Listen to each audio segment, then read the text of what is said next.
Um ato de guerra. Em 1937, mais de 45 toneladas de bombas arrasaram a cidade espanhola de Guernica, tornando-se um dos eventos mais marcantes da Guerra Civil Espanhola. O líder rebelde espanhol, General Franco, havia convencido Hitler, da Alemanha, e Mussolini, da Itália, a ajudá-lo a derrubar o governo de esquerda do seu país. O apoio dele seria fundamental para garantir a vitória dos nacionalistas e instalar um ditador que governaria a Espanha por quase 40 anos.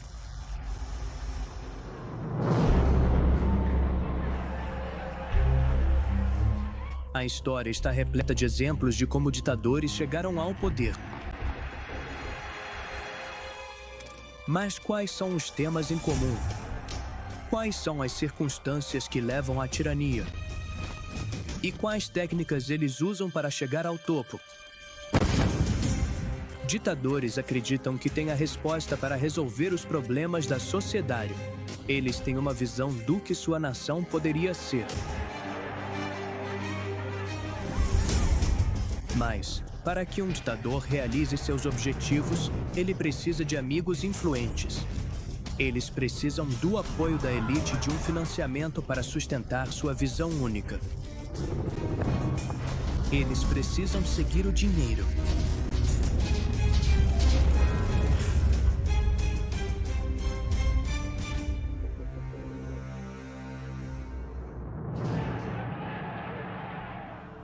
Ditadores podem parecer todo-poderosos, mas, na realidade, sua posição depende de uma rede de pessoas que se beneficiam do ditador estar no poder.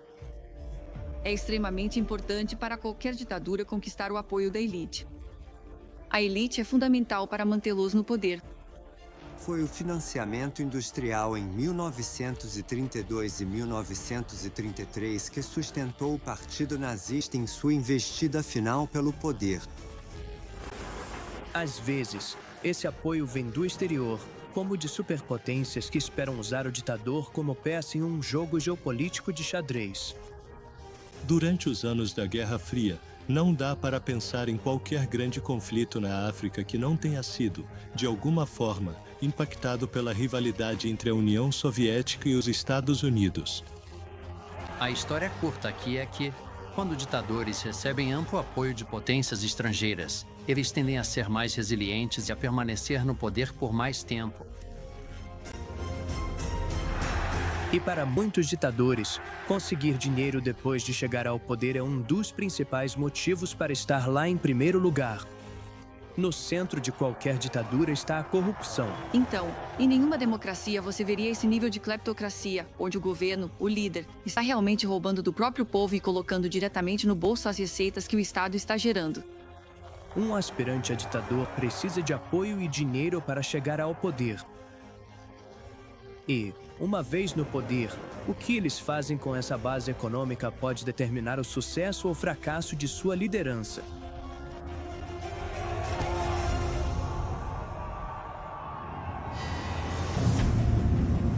A ascensão do general Franco ao posto de ditador começou durante a Guerra Civil Espanhola em 1936. A batalha entre os rebeldes de direita liderados pelo general Francisco Franco e os republicanos de esquerda revelou a importância vital de os líderes terem aliados com a mesma mentalidade em quem pudessem confiar.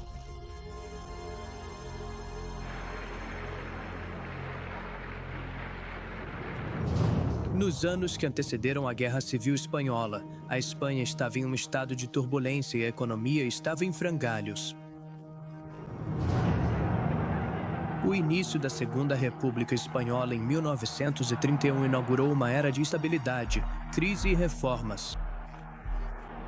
A história da Segunda República Espanhola pode ser comparada com a República de Weimar na Alemanha. Então, há uma pressão de ambos os lados do espectro político, tanto dos revolucionários quanto dos reacionários. No início dos anos 1930, o governo da Espanha oscilou da esquerda para a direita.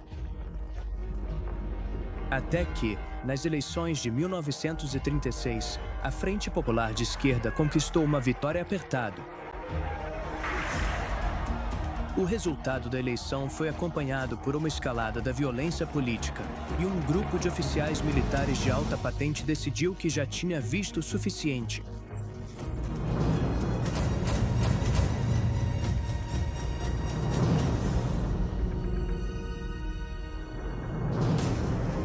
Então, em 1936, há essa convicção de que a Segunda República precisa ser derrubada. Há eleições em fevereiro de 1936 que acabam se tornando um confronto entre esquerda e direita, entre fascismo e antifascismo. Existem duas coalizões e o resultado das eleições dá a vitória à esquerda, a Frente Popular Antifascista. Agora, essa vitória leva a um governo democrático republicano onde não há socialistas, nem comunistas. Isso não importa para os reacionários, que imediatamente começam a conspirar para organizar um golpe de Estado. O golpe acontece em julho e é liderado por um grupo de oficiais superiores do exército, incluindo o futuro líder, Franco. Franco havia sido efetivamente exilado para as Ilhas Canárias pelo governo da Frente Popular e foi o último general a se envolver. A revolta foi planejada para acontecer simultaneamente em todas as regiões da Espanha. Agora, esse golpe de Estado só teve sucesso em algumas regiões, principalmente nas áreas mais inclinadas ao conservadorismo. Ainda assim, eles conseguiram tomar grande parte da metade oeste da Espanha. Esses rebeldes de direita passaram a ser conhecidos como nacionalistas, enquanto as forças do governo de esquerda foram chamadas de republicanos. E assim começou a Guerra Civil Espanhola, que devastaria o país pelos próximos 3 anos.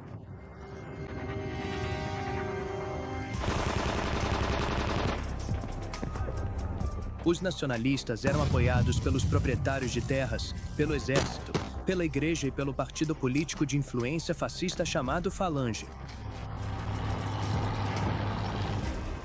O governo, por sua vez, contava com o apoio dos partidos políticos de esquerda, das classes trabalhadoras e de muitas pessoas que viviam nas regiões da Catalunha e do País Basco.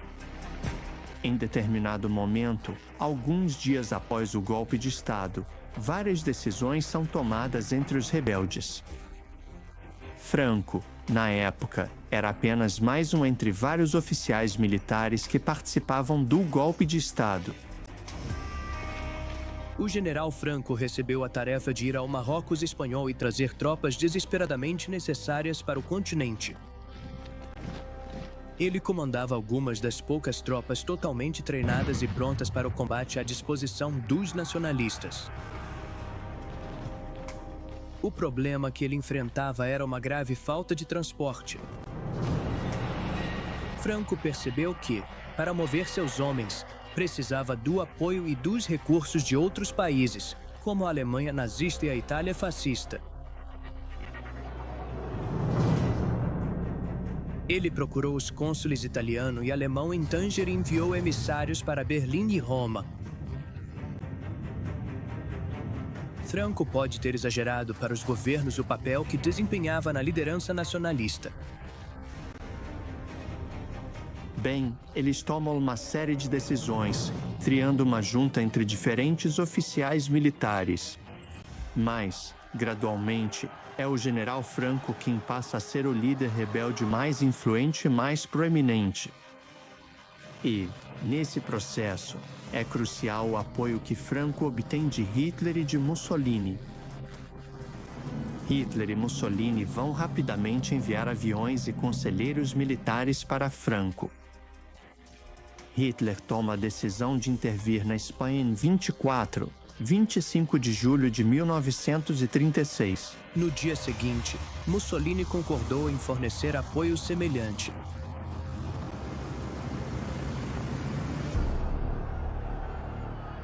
Em ambos os casos, Esse material foi diretamente para Franco, e foi com essas aeronaves fornecidas por seus apoiadores que o general conseguiu levar seus 21.000 soldados, junto com toneladas de suprimentos, do Marrocos para a Espanha. No final de setembro de 1936, reuniões entre os líderes rebeldes levaram à decisão de concentrar o poder sob um único líder militar e político, e Francisco Franco era a escolha óbvia. O general está fazendo o possível para lhe dizer, em uma língua desconhecida, que patriotismo, religião e vida familiar são o seu credo. Esta é a nossa dor e força. Ele conclui com as palavras: Viva a Espanha!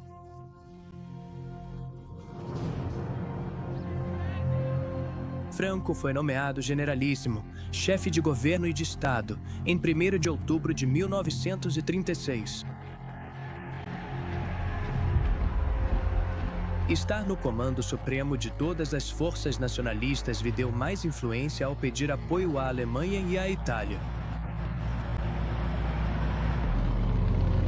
Os nacionalistas rapidamente conquistaram a superioridade aérea sobre as forças republicanas e começaram a bombardear cidades em áreas controladas pelos republicanos.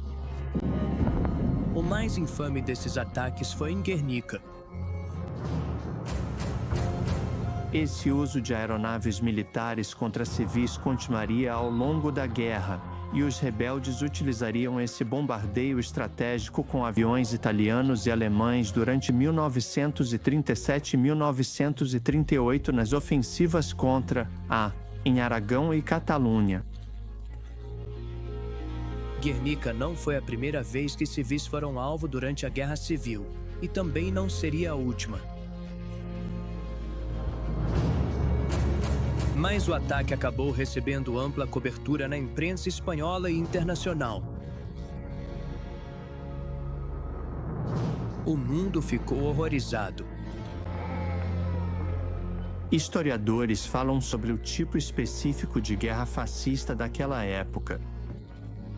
E essa guerra fascista será caracterizada pelo uso sistemático de aeronaves para bombardear populações civis. E se os alemães e italianos estavam dispostos a fazer isso com os espanhóis, poderiam muito bem fazer o mesmo com outros europeus. O apoio nazista foi de grande valor para Franco, e sem ele, talvez nunca tivesse se tornado líder dos nacionalistas.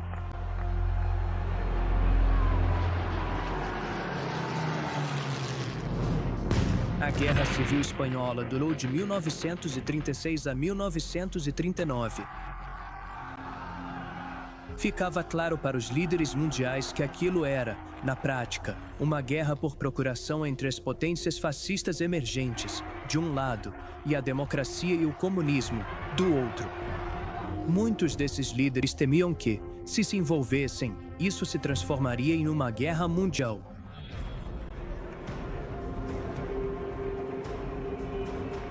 França e Grã-Bretanha estarão relutantes em intervir de qualquer forma no que está acontecendo na Espanha, o que, todos consideravam, estava beneficiando Franco e seus apoiadores fascistas.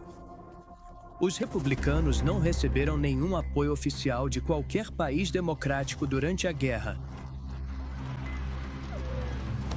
No entanto, cerca de 40.000 voluntários de vários países vieram lutar pelo governo. Somente a União Soviética forneceu tropas e outras formas de ajuda aos republicanos. No entanto, isso veio com certas condições. O governo republicano foi obrigado a enviar a maior parte de suas reservas de ouro para Moscou, onde permaneceram. Mas nada disso foi suficiente para salvar a República.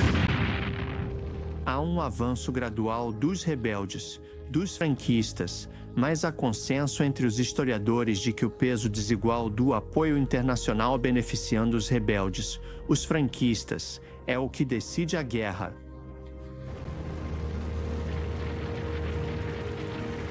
No dia 1º de abril de 1939, Franco declarou vitória, tendo tomado Madrid 4 dias antes.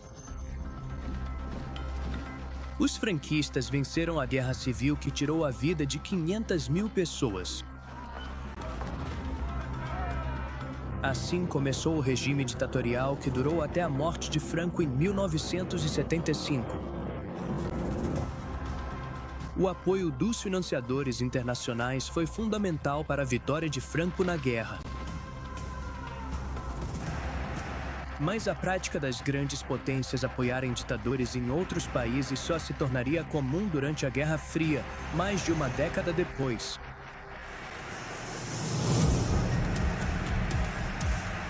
No rescaldo da Segunda Guerra Mundial, as tensões geopolíticas entre os Estados Unidos e a União Soviética pairavam sobre o mundo. Nações menores se viam presas entre as duas superpotências, que exerciam sua influência por meio de apoio externo e conflitos por procuração. Uma dessas nações era Cuba. Em 1959, Fidel Castro derrubou a ditadura de direita de Fulgêncio Batista e tomou o poder. Castro transformou Cuba em um estado comunista que se tornaria uma pedra no sapato dos Estados Unidos por décadas, além de um ativo estratégico valioso para a União Soviética. A nação insular logo se viu bem na linha de frente da Guerra Fria. Tanto os Estados Unidos quanto a União Soviética tentavam expandir sua esfera de influência e conter um ao outro. Então, do ponto de vista ocidental, as ditaduras que foram apoiadas foram aquelas que deixaram clara sua oposição ao comunismo. A União Soviética também queria apoiar os países comunistas e os estados satélites, como a Cuba de Castro. Os Estados Unidos foram dos primeiros a reconhecer o regime de Castro. Estrondo. Mas quando Cuba nacionalizou as refinarias de petróleo de propriedade dos Estados Unidos, voltou atrás abruptamente, impondo um embargo econômico que persiste até hoje. Felizmente para Castro, ele conseguiu apoio de outros lugares. Cuba era estrategicamente muito importante para os soviéticos porque ficava a apenas 90 milhas da costa da Flórida, e eles ofereceram milhões de dólares para manter a economia cubana funcionando enquanto o país embarcava nessa revolução comunista. De 1960 até o colapso da União Soviética, 30 anos depois, Moscou fez de tudo para sustentar Cuba. Isso envolvia principalmente vender combustível e maquinário baratos para Castro, enquanto compravam açúcar cubano por preços extremamente inflacionados. Também envolvia investir pesadamente nas Forças Armadas de Cuba. A partir de 1980, esses subsídios valiam quase 5 bilhões de dólares por ano. É provável que Castro fosse realmente dedicado a melhorar a vida dos cubanos e tornar seu país um protagonista no cenário mundial. E, no que diz respeito a ditadores, ele não era especialmente assassino ou brutal. Mas seu ódio constante e muito público aos Estados Unidos, além da incapacidade de administrar adequadamente a economia, fizeram da pobreza a principal característica da vida em Cuba sob seu regime.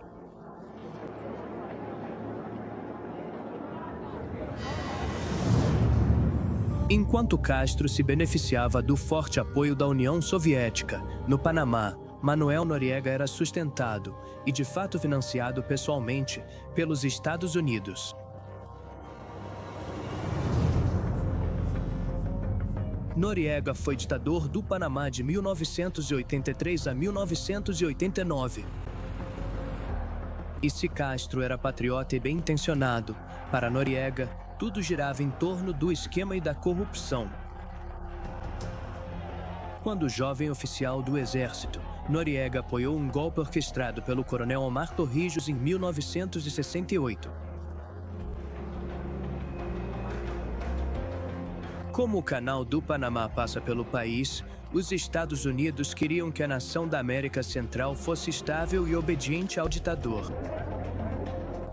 Acabaram tornando Noriega chefe da inteligência militar. Noriega subiu nas fileiras do exército e, desde os anos 1950, ele já estava na folha de pagamento da CIA. Ele era um importante intermediário para armas vindas dos Estados Unidos e que depois eram enviadas para ditaduras militares latino-americanas, já que os Estados Unidos apoiavam esse tipo de regime na luta contra o comunismo. Então, ele era um ativo fundamental da CIA.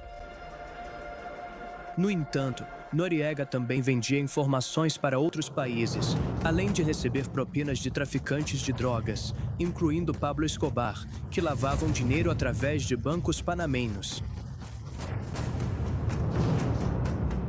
Em 1981, Torrijos morreu em um acidente de avião.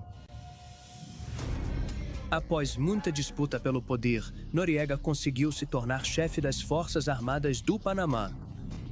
E em 1983, ele já controlava totalmente o governo. Era um governo incrivelmente repressivo.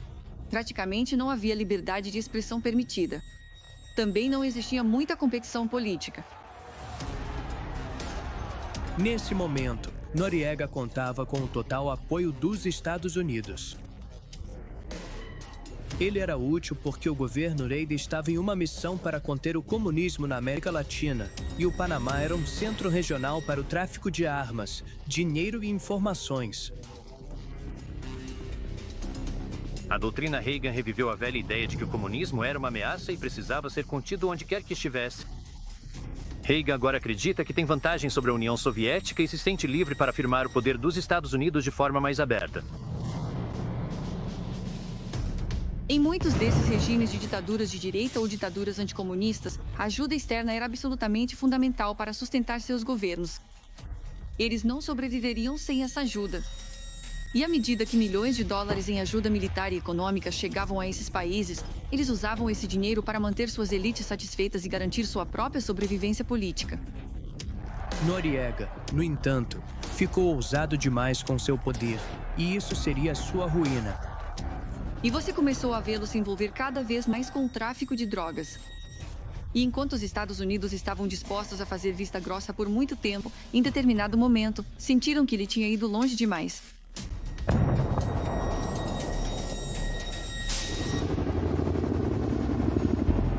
Em dezembro de 1989, tropas americanas invadiram o Panamá simplesmente para prender Noriega. A invasão durou apenas alguns dias, mas centenas, possivelmente milhares, de civis foram mortos. Noriega se rendeu e foi levado para a Flórida, onde foi julgado e preso por tráfico de drogas e lavagem de dinheiro. Ele permaneceu na prisão pelo resto da vida, morrendo em 2017. Um subcomitê do Senado dos Estados Unidos descreveu o relacionamento de Washington com Noriega como uma de suas falhas mais graves de política externa.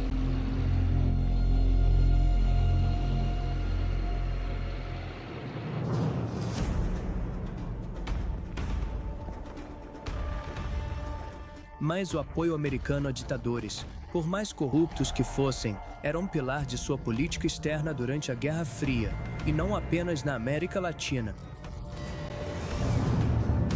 Na África Central dos anos 1960, outro ditador acabou se beneficiando do apoio dos Estados Unidos, e da mesma forma distorceu esse apoio em benefício próprio. Embora a corrupção não seja incomum entre ditadores, poucos a incorporaram com tanto entusiasmo quanto Mobutu Sese Seko, que foi presidente do que hoje é a República Democrática do Congo de 1965 a 1997.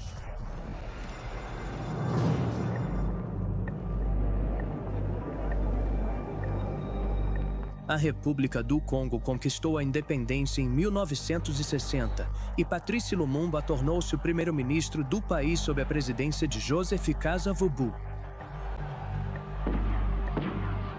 No entanto, a independência foi repentina e não ocorreu de forma pacífica. Questões étnicas e nacionalistas não resolvidas levaram à violência, incluindo um motim dentro das Forças Armadas. Para retomar o controle, Lumumba recorreu à União Soviética em busca de apoio contra os separatistas. O governo dos Estados Unidos desconfiava das inclinações soviéticas de Lumumba e identificou seu chefe de gabinete, Joseph Désiré Mobutu, como era chamado na época, como uma alternativa viável. Mobutu Sese Seko foi realmente a escolha das potências ocidentais, então você tinha. Ele estava sendo preparado desde cedo porque, de fato, era considerado um jovem oficial do exército muito inteligente. Em setembro de 1960, incentivado pelos Estados Unidos, Mobutu realizou um golpe de Estado sem derramamento de sangue em apoio ao presidente Kasa-Vubu. A presença soviética foi expulsa do Congo e Lumumba foi removido do cargo de primeiro-ministro. Durante meses, o cenário político continuou mudando com uma velocidade caleidoscópica até que o premier pró-comunista Lumumba foi capturado pelas forças do poderoso coronel Mobutu. Mas a luta pelo poder estava longe de terminar. Pouco mais de um ano depois, em 1961, Lumumba foi assassinado por rebeldes separatistas. O que se seguiu foram 4 anos de grande turbulência, mas ao final desse período, Mobutu tomou o poder de Kasa-Vubu em um segundo golpe, com o apoio dos governos ocidentais. Agora, em meio ao caos frequente, líderes fortes emergem. Alguns deles não são líderes muito bons, mas as condições da independência eram tais que quase sempre você teria uma geração de homens fortes surgindo e simplesmente assumindo o comando. A República do Congo tinha todas as chances de se tornar uma nação bem-sucedida e próspera, com sua abundância de riquezas minerais. Mas sua prosperidade dependia de ter um presidente que fosse ao mesmo tempo capaz e determinado a fazer o melhor pelo seu país. O povo da República do Congo não teve esse presidente. Eles tiveram Mobutu. Não que Mobutu fosse o único problema do Congo. Só para dar um exemplo de como o país estava despreparado, o número de graduados universitários provavelmente era inferior a 200. Ninguém estava preparado para administrar um governo ou fornecer os serviços que um novo Estado deveria oferecer. A transformação de Mobutu em ditador foi quase instantânea. Ele entendeu a importância do culto à personalidade e se posicionou como o criador e salvador do país. Desde o início, havia essa sensação de disfuncionalidade embutida em sua grandiosidade, mais a ideia de que deveria haver algo grandioso, mas também algo muito africano, fez com que ele assumisse muitos aspectos simbólicos, por assim dizer, emblemáticos, aspectos de sua personalidade. Em 1971, ele mudou o nome do país para Zaire.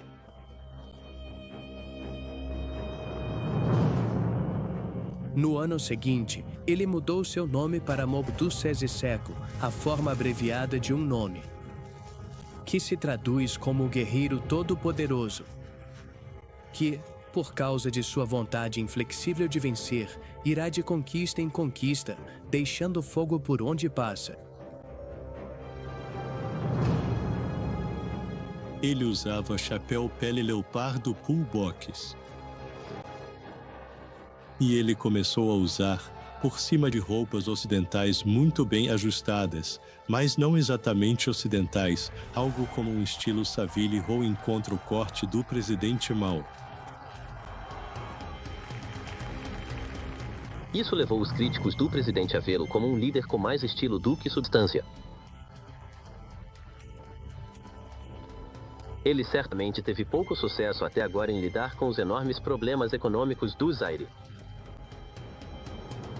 Essa exuberância pode nos fazer pensar em Mobutu como uma figura ridícula, mas ele estava longe de ser isso.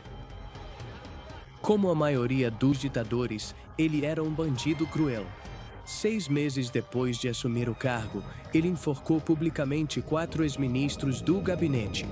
O presidente torturava e assassinava rotineiramente pessoas. Como muitos ditadores do final do século XX, Mobutu se beneficiou da Guerra Fria. Durante o governo, Mobutu recebeu apoio dos Estados Unidos, visto como anticomunista. Basicamente, ele jogou todas as cartas que pôde de uma forma muito inteligente para garantir o apoio das superpotências, especialmente das superpotências ocidentais. Senhor Presidente, Mobutu passou a explorar o Zaire o máximo possível, com a única e significativa diferença de que era o próprio país dele que estava explorando, de forma contínua e exaustiva. Agora, Vladimir achava que toda essa indumentária exótica e toda essa representação emblemática de si mesmo, com suas vestes e símbolos, eram uma repressão real e um saque real, uma verdadeira exploração de recursos e pessoas, que se manifestava de forma opressora e implacável. O saque, a corrupção, começaram a se assemelhar a uma espécie de cleptomania, roubar tudo o que se mexe. A palavra cleptocracia foi criada para descrever o regime dele. Mobutu recebia propinas de agências internacionais de espionagem e de investidores estrangeiros. Ele se apropriava do dinheiro do orçamento do país, embolsava ajuda estrangeira e fez fortuna com o contrabando de diamantes. O efeito da cleptomania de Mobutu foi a ruína da economia, resultando em morte e sofrimentos generalizados. Na década de 1990, o desemprego no Zaire chegava a 95%. Qualquer pessoa em qualquer posição de autoridade, por menor que fosse, aceitava a propina. Uma economia paralela surgiu e, com o tempo, substituiu a economia formal. Durante os 32 anos de poder de Mobutu, ele acumulou uma fortuna pessoal de bilhões de dólares, a maior parte roubada do seu próprio povo.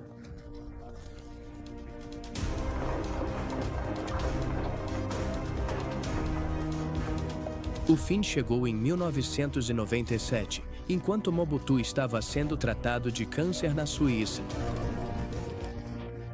Forças rebeldes lideradas por Laurent Kabila marcharam sobre a capital, Kinshasa, e tomaram o país, renomeando-o como República Democrática do Congo, ou RDC. Mobutu morreu pouco depois, no exílio.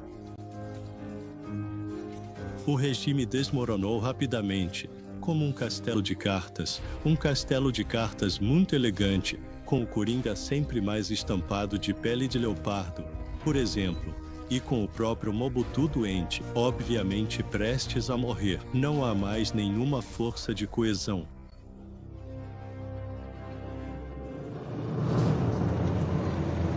Mobutu havia esquecido para permanecer no poder um ditador precisa manter a economia do país relativamente forte.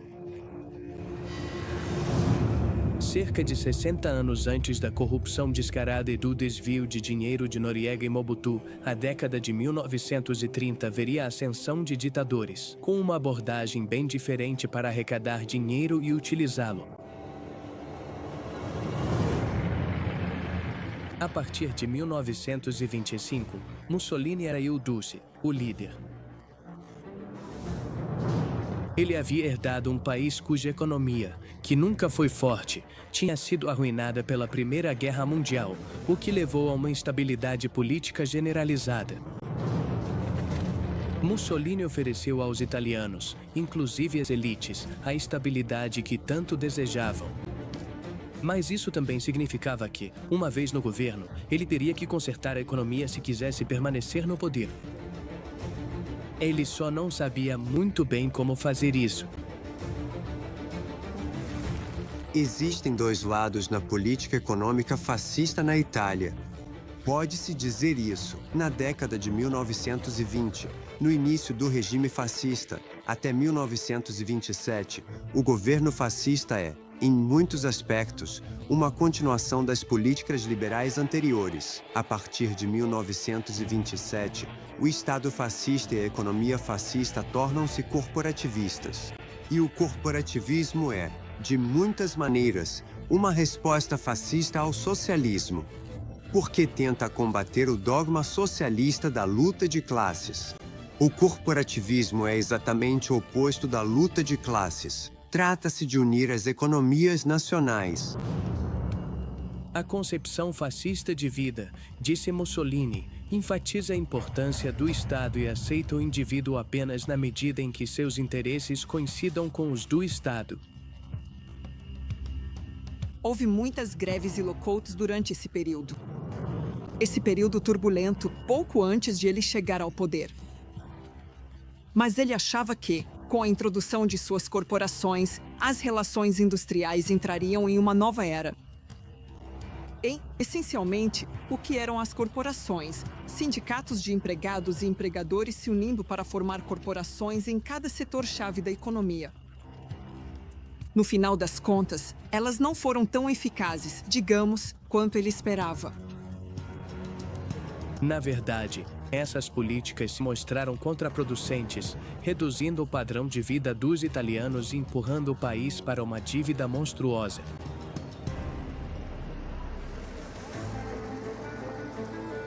Para compensar isso, Mussolini buscou investimentos do exterior, especialmente dos Estados Unidos. O governo americano mostrou-se disposto a fornecer empréstimos, e bancos americanos individuais ofereceram capital, porque eles achavam que países mediterrâneos como a Itália só poderiam ser estáveis sob um ditador. No entanto, o apoio dos Estados Unidos secou após o crash da Bolsa de Wall Street, e a depressão atingiu duramente a Itália e sua economia já enfraquecida.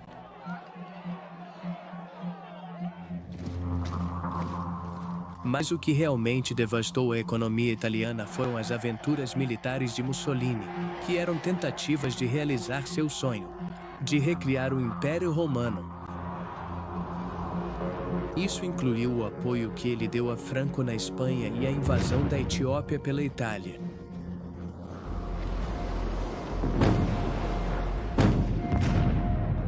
A última peça desse quebra-cabeça surge em 1935, com a invasão da Etiópia. A invasão da Etiópia leva a comunidade internacional a impor sanções contra a Itália. Então, isso representa uma grande mudança na economia italiana. A militarização da Itália a partir de 1936 impactou a economia italiana, porque isso significava que a economia estava se direcionando para a produção de armamentos e, em última instância, para a guerra, de uma forma que não havia acontecido antes. E isso teve um impacto na produção de bens de consumo e alimentos. Os experimentos de Mussolini com o fascismo econômico e seus gastos desenfreados em projetos de infraestrutura massivos e no fortalecimento militar levaram a Itália a um fracasso econômico quase total. O colega ditador fascista Adolf Hitler teve uma abordagem mais astuta para levantar fundos e reformar a economia de seu país, e ao longo da década de 1930 foi muito mais bem-sucedido em encher os cofres do partido nazista e aumentar a riqueza da Alemanha.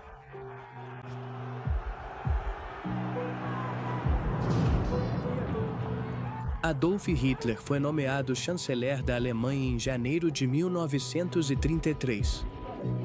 Ele e seus companheiros nazistas entenderam que precisavam do apoio das elites endinheiradas da Alemanha e que precisavam melhorar drasticamente a economia se quisessem manter o apoio popular. Ao contrário de Mussolini, Hitler chegou ao poder depois que a Grande Depressão atingiu.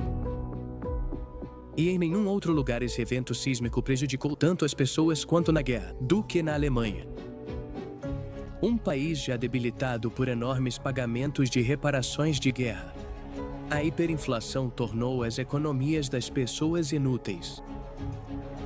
Em 1932, cerca de um terço das pessoas em idade ativa estava desempregado.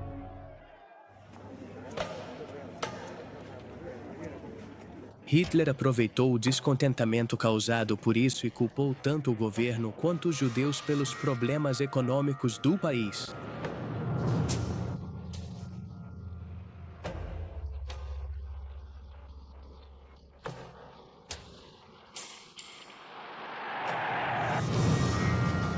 O dinheiro, ou melhor, a falta dele, foi o que o ajudou a chegar ao poder.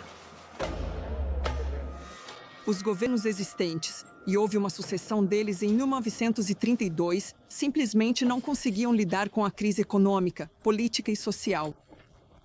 E então temos o Partido Nazista crescendo muito, tornando-se o maior partido no Reichstab. E o que aconteceu foi que, nesses últimos meses antes de Hitler ser convidado pelo presidente Hindenburg para se tornar chanceler, já havia algumas manobras entre a elite política, além de alguns grandes interesses empresariais. A partir desse ponto, quando Hitler começa a surgir como uma solução política crível, e ele também suavizou o radicalismo do partido, totalmente por motivos estratégicos. Vários nomes industriais vêm à tona. Krupp, por exemplo. Mais tarde, IG Farben, outro nome muito importante, especialmente durante a Segunda Guerra Mundial. Assim, ele se torna uma proposta de negócio muito mais confiável e atraente. Quando Hitler foi nomeado chanceler em janeiro de 1933, os nazistas só obtiveram maioria no Reichstag ao formarem uma coalizão com outro partido de direita. Desejando fortalecer sua posição, Hitler convocou uma nova eleição. Goebbels era um propagandista experiente, mas até ele precisava de financiamento adequado, e o partido nazista estava seriamente sem dinheiro. Assim, Hitler organizou o que viria a ser uma das reuniões mais importantes de sua carreira política. No dia 20 de fevereiro, Hitler se reuniu com cerca de 2 dúzias de grandes industriais e disse a eles que esmagaria os comunistas e os sindicalistas. Os magnatas responderam favoravelmente a isso, doando o equivalente a 20 milhões de dólares em valores atuais para os nazistas. A eleição de 5 de março foi favorável para os nazistas.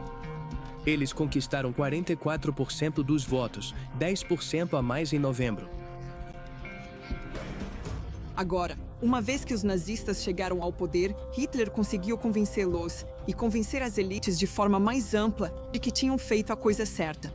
Porque, à medida que a economia nazista se preparava para a guerra, aquelas empresas receberam enormes contratos do governo para a produção de armamentos e produção militar.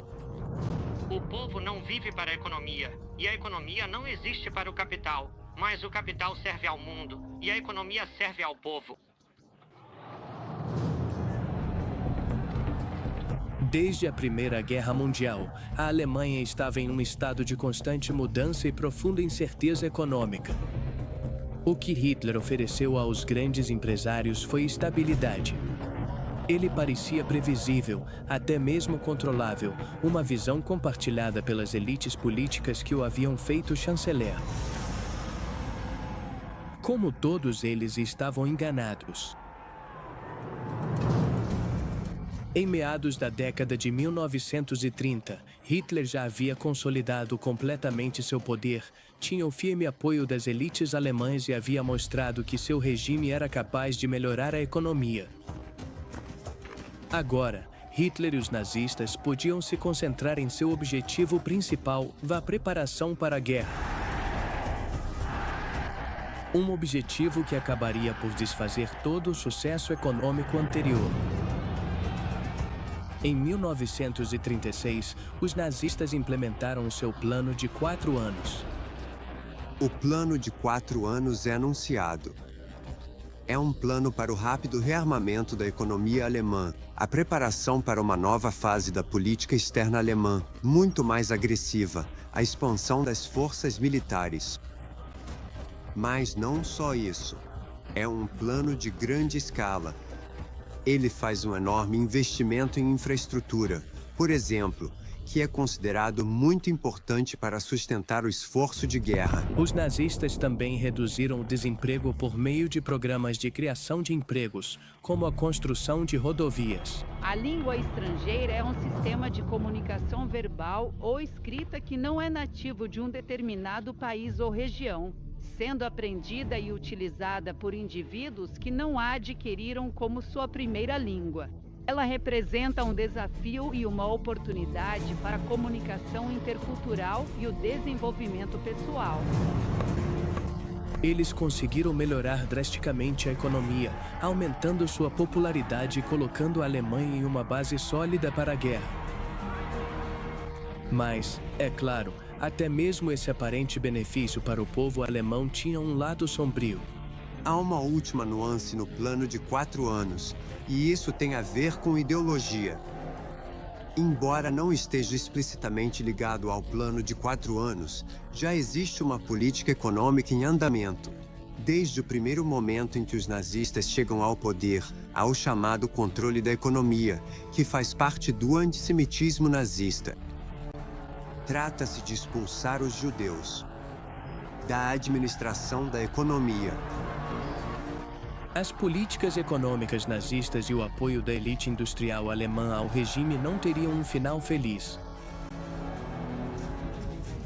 Os primeiros sucessos econômicos acabariam tornando possível que Hitler travasse a guerra, numa tentativa de cumprir seus objetivos imperialistas e racistas.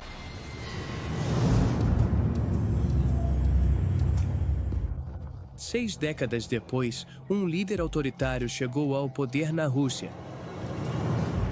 Quem teria um sucesso semelhante em conquistar a elite de uma nação e direcionar dinheiro para interesses que nem sempre eram para o benefício do Estado?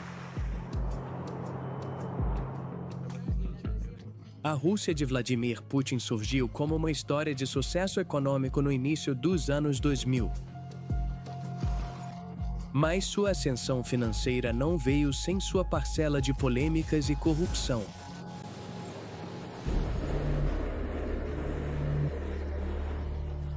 Nove anos antes, em 1991, um dia após o Natal, a União Soviética foi desarmada. Isso lançou a economia russa no caos. Para remediar isso, Boris Yeltsin transformou o país em economia de mercado. Ele introduziu um programa chamado Terapia de Choque, que ele esperava que impulsionasse a Rússia a abraçar o capitalismo. Isso começou com a retirada dos controles de preços, mas o resultado foi a hiperinflação. Uma das marcas do governo de Yeltsin foi sua corrupção absoluta. E ele fazia parte do grupo de pessoas que basicamente vendeu a propriedade de grande parte do que era do Estado russo para pessoas que ficaram conhecidas como oligarcas. Então, a chegada de Putin ao poder se deu através do regime corrupto de Yeltsin, e Yeltsin precisava de alguém em quem pudesse confiar para assumir seu lugar, e Putin se encaixava perfeitamente. O chefe de gabinete de Yeltsin, Valentin Yumashev, considerava Putin um liberal pró-democracia e não se preocupava com seu passado na KGB. Putin também havia demonstrado lealdade e parecia ser alguém que Yeltsin e os oligarcas poderiam manipular. Os oligarcas eram muito poderosos porque haviam assumido o controle de economias e empresas bastante centralizadas. Claro, a Rússia é exportadora de petróleo e gás. Economia, então havia muito dinheiro a ser ganho ali.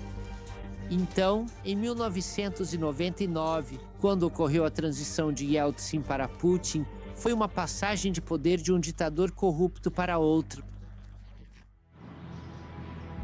Putin representava uma mudança geracional, um novo começo.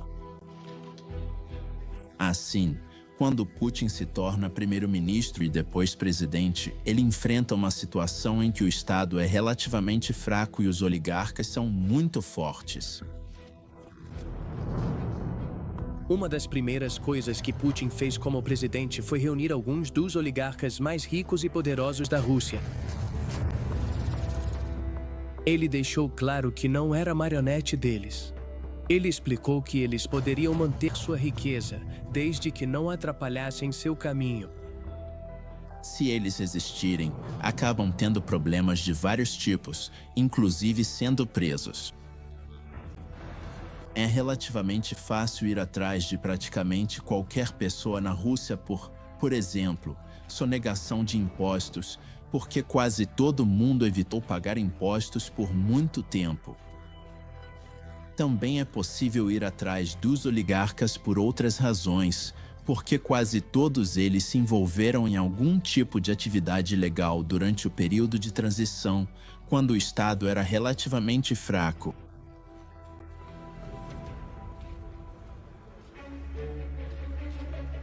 Putin mandou prender, exilar ou matar aqueles oligarcas que atrapalharam seu caminho.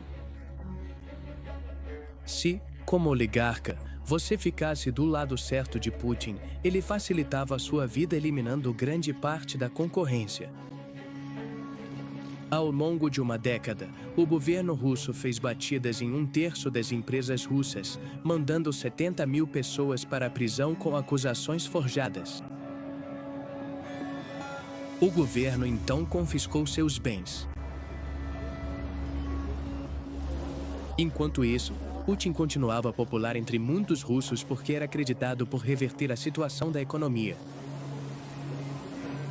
Petróleo e gás são as principais exportações do país e os preços dessas commodities estavam em alta. A partir de sua posição de poder, Putin decidiu enriquecer seus amigos dos primeiros anos, especialmente da época da KGB. Eram homens em quem ele confiava implicitamente. Eles ficaram conhecidos como Siloviki, que significa homens de força. A base original de poder de Putin e do putinismo, por assim dizer, é o que se chama de Ministérios do Poder. Ou seja, o FSB, a antiga KGB, de onde ele veio, e o exército. Então, o que ele tentou fazer foi garantir que os oligarcas entendessem que poderiam continuar operando, desde que a não se envolvessem na política e b garantissem que os políticos também fossem beneficiados. Ou seja, eles transferem uma boa parte da riqueza para Putin e seus comparsas. Putin e seus associados mais próximos não mantêm seu dinheiro e seus vastos recursos financeiros na Rússia, mas o presidente Putin, de fato, não é apenas uma figura decorativa ou um mero fantoche do governo dos oligarcas. Ele exerce um poder considerável e influência direta. Putin é um agente independente muito poderoso, que mobilizou o poder do Estado e, em particular, os ramos do Estado capazes de usar a força para subjugar os oligarcas, e os oligarcas servem ao Estado, em vez de o Estado servir aos oligarcas.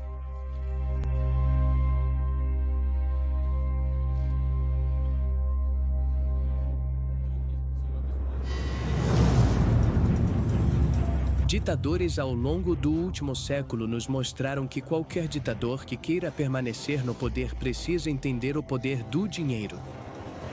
Eles precisam usar o dinheiro para cultivar uma elite que os mantenha no poder. Eles precisam garantir que a economia permaneça em boa forma para continuarem populares e poderem financiar quaisquer aspirações militares que tenham. E precisam manter sua corrupção dentro de certos limites. Se você quer entender como um ditador eficaz conquista o poder e se mantém nele, siga o dinheiro.